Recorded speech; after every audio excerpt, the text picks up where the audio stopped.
काम बनता, भाड़ में जाए जनता। मेरे पहले वीडियो की जो मैंने टैक्स के ऊपर बनाई थी, उसकी अपार सफलता के बाद मैंने इसका पार्ट 2 बनाया है। और पार्ट 2 में भी मैं ये सिद्ध करके दिखा दूंगा कि हमारे देश के जो नेता हैं वो कैसे आम पब्लिक का खून चूस रहे हैं, कैसे वो एक जोक की तरह बन चुके हैं जो आम पब्लिक का केवल खून चूसने के लिए ही बने हैं। पूरे ऐशो आराम के साथ वो रह रहे हैं और आम जनता इतनी त्रस्त हो चुकी है, इतनी महंगाई का सामना कर रही है कि उसे अपनी गृहस्थी का बोझ उठाना भारी पड़ रहा है। लेकिन नेता बहुत ज्यादा फलते फूलते चले जा रहे हैं।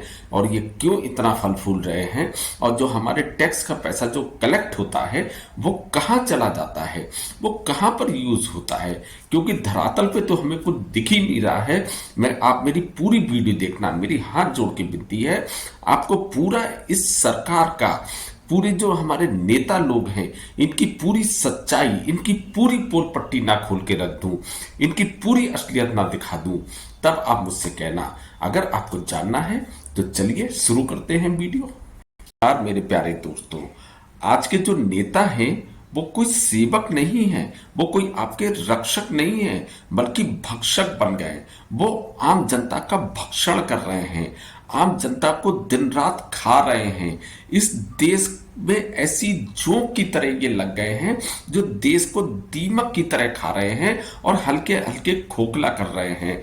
आम व्यक्ति इतना त्रस्त हो गया है कि उसे एक छोटी छोटी चीजें लेने के लिए वो संघर्ष करता है।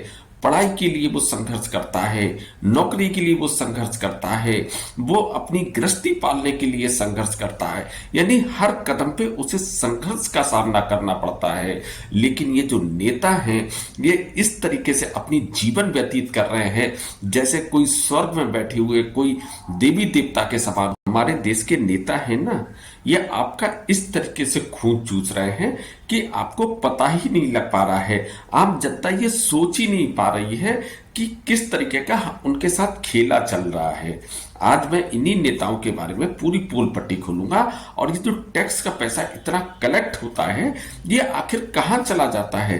क्या आपको कुछ परिवर्तन दिखाई देता है? चाहे किसी भी पार्टी की सरकार हो, चाहे वो बीजेपी की सरकार हो, चाहे वो कांग्रेस की सरकार हो, चाहे वो सपा की हो, XYZ किसी भी पार्टी की सरकार हो, आम व्यक्ति के जीवन पर क्या फर्क पड़ता है?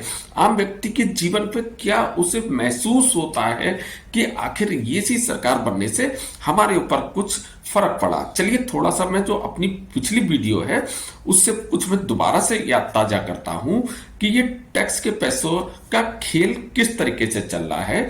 जैसे सरकार कहती है कि हम आपके टैक्स के पैसा जो कलेक्ट होते हैं बहुत सारी योजनाओं पर हम उसे लगाते हैं, हम जो हाईवे वगैरह बनते हैं उस पर लगाते हैं। मैंने पहले वीडियो में बताया था कि जो हाईवे बनते हैं ये कोई सरकार नहीं बनवाती है। जब कोई हाईवे बनने का नंबर आता है ये किसी प्राइवेट कंपनी को एक ठेका देते हैं। वो प्राइवेट कंपनी जो होती है एक सर्वे करने के बाद पूरा अपना एक रिपोर्ट सौंपती है कि इस 100 किलोमीटर की रोड बनाने में मेरा इतना खर्चा आएगा और उसके एवज में मैं एक टोल टैक्स बनाकर 20 साल के अंदर मैं प्रॉफिट के हम इतना पैसा वसूल कर लेंगे। तो यानी आपने रोड तो बनवाई नहीं, रोड तो आपने वो प्राइवेट कंपनी ने बनवाई जो कि टोल टैक्स के रूप में हमें टैक्स देना पड़ेगा। यानी जो आप हमसे रोड टैक्स लेते हैं उसका कोई आप यूज नहीं करते हैं। चलिए एक उदाहरण मैं छोटा सा और आपको बता देता हूं। मान लीजिए आप एक कोई 4 व्हीलर आप खरीदते हैं, तो जब आप खरीदते हैं तो उस पर आपको जीएसटी देना पड़ती है, चाहे वो 27% हो चाहे 28% हो। आपने एक बोर्ड टैक्स दिया, उसके बाद जब वो पूरे उसके पेपर तैयार होते हैं तो आप रोड टैक्स देते हैं, दूसरा टैक्स आपने दिया। उसके बाद आप अपने 4 व्हीलर में जब पेट्रोल पड़वाते हैं उसके बाद आपने एक और टैक्स दिया। उसके बाद आप अपनी गाड़ी जब हाईवे पे लेके जाते हैं तो आपने एक टोल टैक्स दिया। एक ही चीज पे आप कितनी बार टैक्स लोगे? कोई लिमिट होती है क्या टैक्स की? भाई आप तो कोई टैक्स देते नहीं हो। आप तो जब आपका जब काफिला निकलता है तो आप ट्यून ट्यून करके कोई आप टोल टैक्स नहीं देते हो। आप पेट्रोल आपका फ्री में भरा जाता है, गाड़ियां आपको फ्री में मिलती हैं हमारे टैक्स के पैसों से। यानी आप जनता पे इतना बोझ लाद रहे हो कि जनता का जीना दुश्वार हो गया है। मैं तो दोबारा से कह रहा हूं कि एक काम करो, आप हमारे शरीर के जितने भी ऑर्गन हैं आप उस पर टैक्स लगा ही दो। मैं हाथ जोड़ के कह रहा हूं, क्योंकि हो सकता है उससे आपके जीवन में कुछ और सुधार हो जाए, क्योंकि जनता के जीवन में तो कोई सुधार आने वाला नहीं है। आप दोबारा से मैं कह रहा हूं, एक काम करो, आप हार्ट टैक्स लगाना शुरू कर दो, आप लीवर टैक्स लगाना शुरू कर दो, आप किडनी टैक्स लगाना शुरू कर दो, आप ऑक्सीजन टैक्स लगाना शुरू कर दो। इससे जो जनसंख्या नियंत्रण की समस्या है वो भी खत्म हो जाएगी। जो व्यक्ति कहते हैं ऑक्सीजन टैक्स नहीं दे पाएगा, आप उसकी ऑक्सीजन कट कर दो, यानी उसे सांस ही मत लेने दो। जब वो सांस ही नहीं ले पाएगा तो वो व्यक्ति खत्म हो जाएगा। हो सकता है जनसंख्या नियंत्रण आप वैसे नहीं कर पाओ, लेकिन इस तरीके से तो आप कर सकते हो। मैं आपको कितना बढ़िया आइडिया दे रहा हूं मैं अपने देश के नेताओं से। भाई साहब, आप कुछ करो नहीं करो, लेकिन ऑक्सीजन टैक्स लगा दो। जो जनता है वो आपसे परेशान हो चुकी है। हो सकता है जब जनता ही नहीं रहेगी तब उस पैसों को और आप बहुत बढ़िया तरीके से यूज कर पाओगे, क्योंकि आपसे कोई सवाल ही नहीं करेगा कि वो टैक्स का पैसा कहाँ जा रहा है। बहुत सारी चीजों पे ये ऐसी ऐसी चीजों पे टैक्स लगाते हैं जिसमें सरकार का कोई योगदान ही नहीं होता है। मान लीजिए आप कुछ सर्विस कर रहे हैं, आपने एक पाई पाई जोड़ के बैंक का लोन लेके किसी तरीके से आप एक घर बनवाते हैं। पूरा जब घर बन जाता है उसमें सरकार का कोई योगदान नहीं होता है। जब घर बन के तैयार हो जाता है तो आप उस पर हाउस टैक्स लेने लगते हो। भाई साहब, आपने हाउस टैक्स क्यों लिया हमसे? आपका तो कोई योगदान होता उसमें तो चलो ठीक है। चलो मैं कह रहा हूं टैक्स देना भी कोई गलत बात नहीं है, टैक्स दो, लेकिन उस टैक्स का पैसा रिटर्न तो हमें दिखे, हमारी जिंदगी पे कुछ फर्क तो दिखाई दे कि भाई साहब हमारा देश यहाँ पर तरक्की कर रहा है। हमारा देश तरक्की तब कहलाती है जब आम व्यक्ति के जीवन पर तरक्की दिखाई देना शुरू हो जाती है। आप दिखाना शुरू कर देते हो कि हमारी जो अर्थव्यवस्था है अब 10वें नंबर से 5वें नंबर पर पहुंच गई। पर कैपिटा इनकम आज 3 लाख हो गई, 4 लाख हो गई। भाई साहब, ये पर कैपिटा इनकम आप कैसे निकालते हो मैं आपको समझाऊं।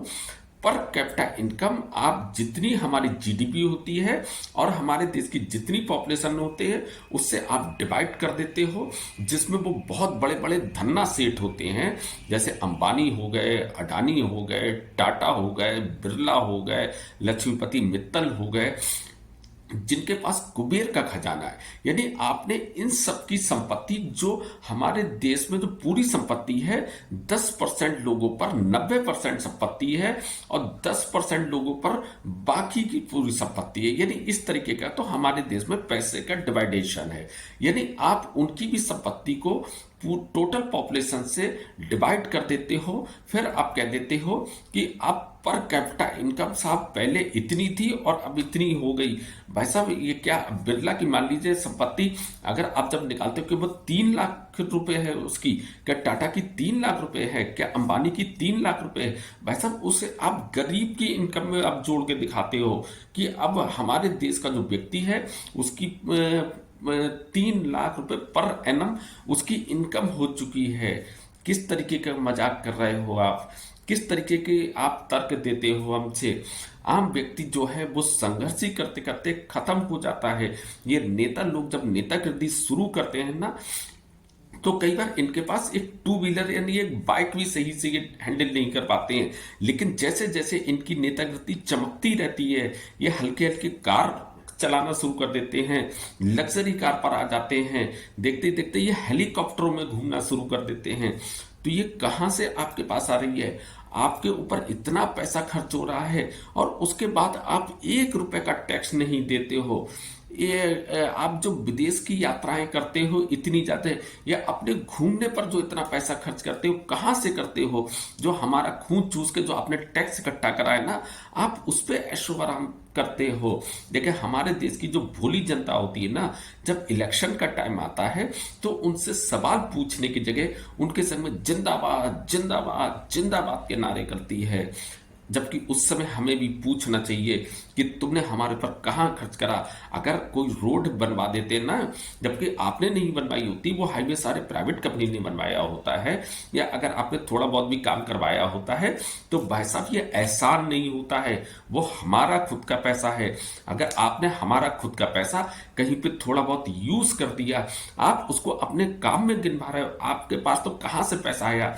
क्या आपने अपने बाप दादाओं का पैसा वहां लगाया था? इस तरीके के जनता को मूर्ख बना दिया। ये चाहते ही नहीं है कि हमारे देश की जो जनता है वो शिक्षित हो सके। आपने शिक्षा तक पे आपने टैक्स लगा दिया। आपने जो नमक है, हमारे देश में जो नमक है हमेशा टैक्स फ्री हुआ करता था। 2014 से पहले आपने नमक पे टैक्स लगा दिया। एक रस होता है, जैसे कुछ लोग पापे भी कहते हैं, कुछ लोग टोस्ट भी कहते हैं, वो मध्यम वर्गीय परिवार का एक हिस्सा है, एक गरीब परिवार का हिस्सा है। वो चाय के संग में वो डूब के खाते थे, वो टैक्स फ्री हुआ करता था। आपने उस पर भी 5% टैक्स लगा दिया। आप कुछ चीज छोड़ोगे टैक्स के लगाने से? आप तो टैक्स, वो तभी मैं कहता हूं कि सारे ऑर्गन पे, सारी बॉडी पे, सब पे आप टैक्स लगा के खत्म कर दो, इस जनता को ही खत्म कर दो। आपकी तो बल्ले बल्ले है। सबसे बड़ा मजाक तो मैं आपको बता दूं, 1947 में हमारे साथ हुआ, आम जनता के साथ में हुआ। हम कहते हैं 15 अगस्त 1947 को हमारा देश आजाद हुआ। भाई साहब, हमारा देश आजाद हुआ, हम जनता आजाद नहीं हुई, ये नेता लोग आजाद हुए थे उस दिन। इन लोगों की बल्ले बल्ले शुरू हुई थी। वो जो गरीब किसान था या गरीब मजदूर था या जो मध्यम वर्गीय लोग थे, वो वहीं के वहीं रह गए। केवल वो खुशी में झूमते रहे कि मेरा देश आजाद हो गया।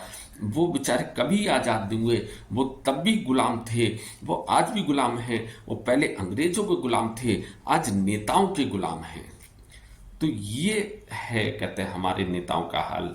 इससे जो कुछ लोग कहते हैं ना कि लोकतंत्र, हमारे देश में लोकतंत्र है।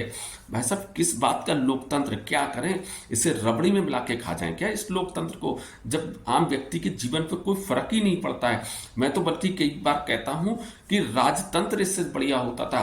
कम से कम एक उम्मीद तो होती थी कि अगर ये राजा बढ़िया नहीं है तो हो सकता है इसका बेटा आएगा तो वो ज्यादा बढ़िया राज कर चलाएगा। कई राजा महाराजा भी हमारे ऐसे हुए जिन्होंने बहुत बढ़िया काम किया था। क्या महाराणा प्रताप खराब थे? क्या शिवाजी खराब थे? तो कम से कम एक उम्मीद तो होती थी कि चलो अगर ये ईमानदार है तो ये कम से कम कुछ काम करेगा। लेकिन नेता तो जितने भी आते हैं ये ऐसे खून चूसू आ जाते हैं। जितने भी, ज्यादातर जितने, जो सबसे बड़ा बदमाश है आपके शहर का, जो सबसे बड़ा गुंडा है, वो ही इस क्षेत्र में आ पाता है, आम व्यक्ति नहीं आ पाता है। तो किस तरीके का ये लोकतंत्र बना है? ये केवल दिखावा है कि हमारे देश का लोकतंत्र सबसे बड़ा है। अरे भाई, सबसे बड़ा नहीं है, वो सबसे बड़े लोगों की एक संख्या है जनता को खून चूसने की। एक जोंक जो होती है, उन जोंकों को एक साथ इकट्ठा कर दिया जाता है कि अब तुम सब मिलके करो, तुम भी खाओ हम भी खाएं। ये तो पागल लोग हैं, इनको कभी सही तरीके से शिक्षित भी मत होने देना, इनको समझने ही मत देना इस टैक्स व्यवस्था को। क्योंकि जिस दिन ये समझ गए तो उस दिन क्या होगा। कई बार हमारे नेता लोग तर्क देते हैं महंगाई बढ़ने का कि भाई गल्फ में कुछ हो गया है इसलिए तेल के दाम बढ़ गए हैं, महंगाई इसलिए बढ़ रही है। भाई साहब, अगर कुछ टाइम के लिए तेल के दाम बढ़े हैं तो आप उस पर जो टैक्स लगाते हो, जो जीएसटी लगाते हो, अरे कुछ टाइम के लिए थोड़ा आप कम कर लो, जनता के लिए उस पर कम कर लो। अगर आपने 30% 40% जो टैक्स लगाया हुआ है, अरे कुछ टाइम के लिए 20% उस पर कर दो। मत अपने लिए सोचो, मत अपनी गाड़ियों से, अरे हम कहते हैं लग्जरी गाड़ी की जगह ऑल्टो से चल लो, सादा गाड़ियों से चल लो। लेकिन नहीं, आपकी तो ऐशो आराम में कैसे कमी आ सकती है? आप तो अपने ऐशो आराम छोड़ोगे नहीं, आप तो वो टैक्स कम करोगे नहीं। तो फिर क्यों आप ढिंडोरा पीटते हो कि गल्फ में तेल के भाव बढ़ गए तो सब टैक्स, मतलब महंगाई बढ़ गई। आप टैक्स कम करके भी तो उसे कुछ टाइम के लिए संभाल सकते हो, लेकिन नहीं संभालेंगे क्योंकि आपकी स्थिति पे फर्क पड़ जाएगा। ये टैक्स व्यवस्था जो है, इसने आम व्यक्ति का जीवन को नर्क बना दिया है। छोटी छोटी चीजों के लिए हमारे देश की महिलाओं को जूझना पड़ता है। अगर वो आज सब्जी लेने खड़ी होती हैं तो उनके किचन का पूरा बजट बिगड़ चुका है। राशन का सामान लेती हैं, उनके घर का पूरा बजट बिगड़ चुका है। आम व्यक्ति समझ नहीं पा रहा है कि मैं किस तरीके से चलाऊं। जो सैलरी आती है वो सैलरी पूरे महीने चलना मुश्किल हो चुकी है, लेकिन इन नेताओं के जो ऐशो आराम है वो दिन पर दिन और बल्ले बल्ले होती चली जा रही है। वो 1 मिनट में साहब कोई टूर करने विदेश में निकल जाते हैं, खूब मजे करते हैं। किनके पैसों पर करते हैं? या हमारे पैसों पर करते हैं और हमारे पे ही धौंस दिखाते हैं।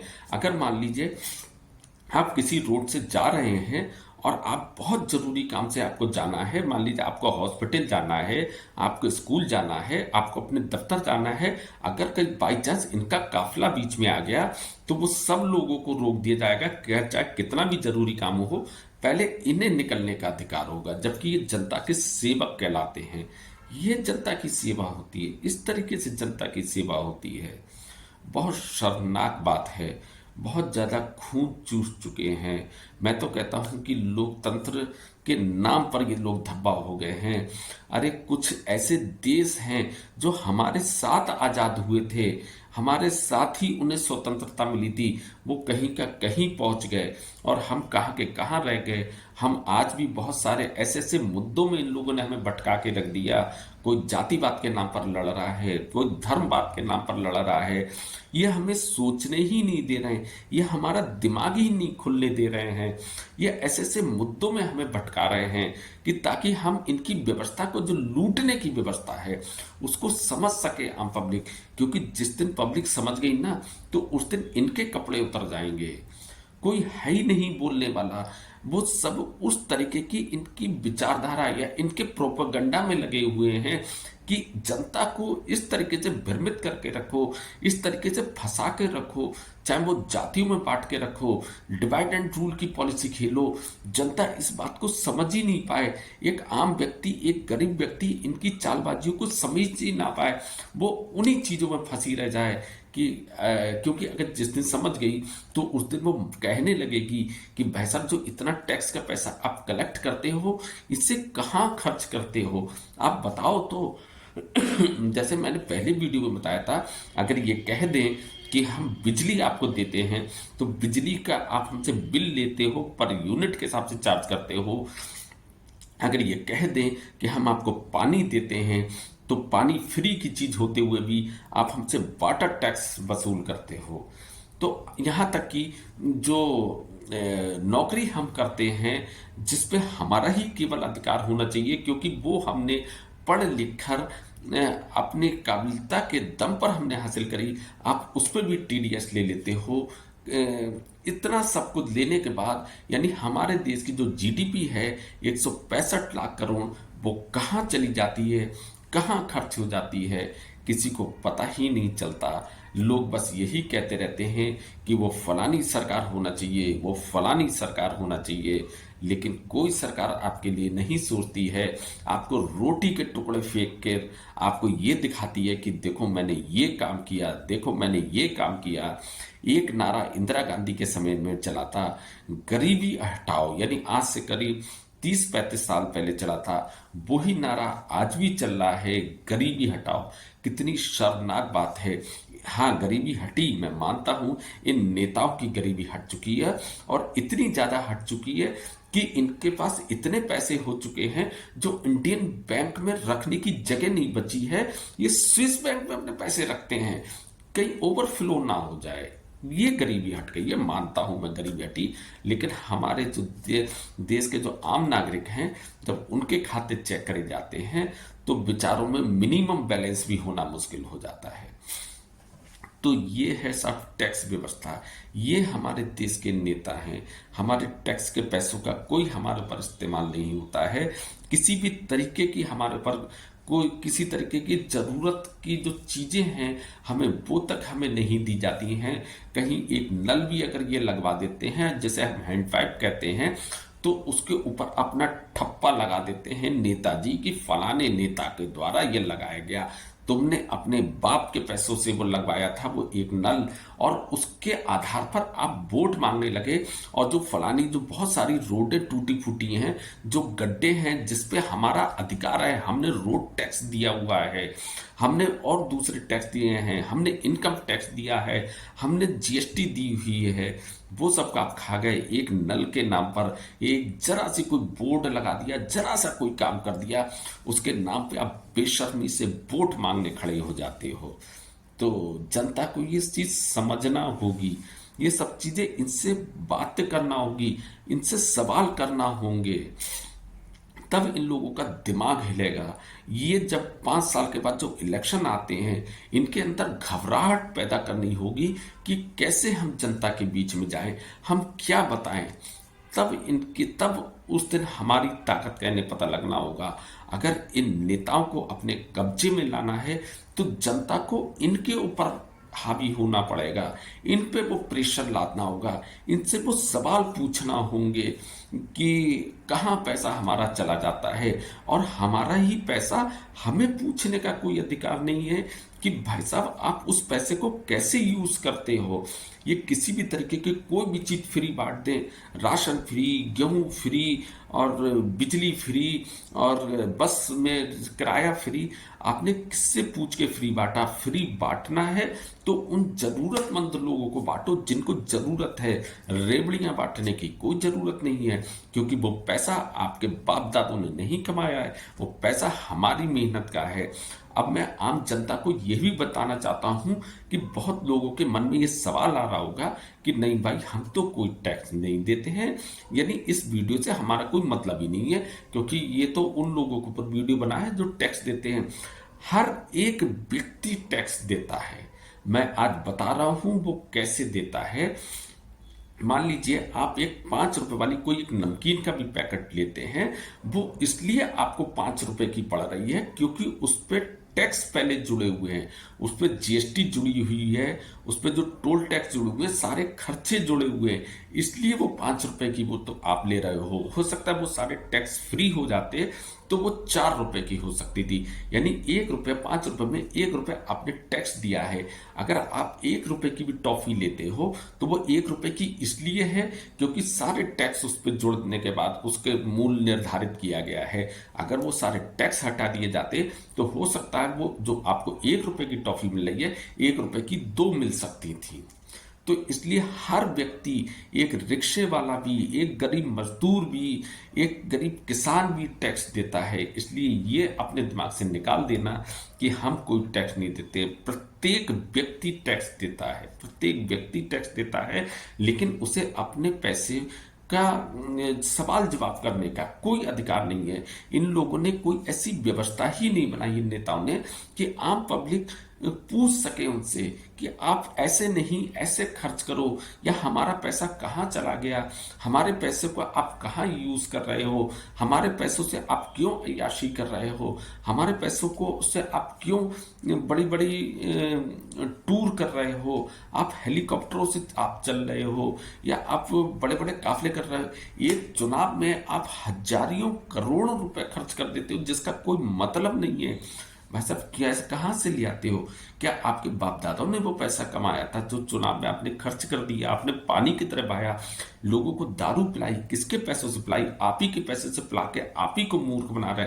आलू पूड़ी खिलाया या कुछ भी आपको करा इनलीगल तरीके से, इनलीगल तरीके से, ये सब आप ही का पैसा बर्बाद करके फिर वो टैक्स के रूप में कलेक्ट कर लेंगे।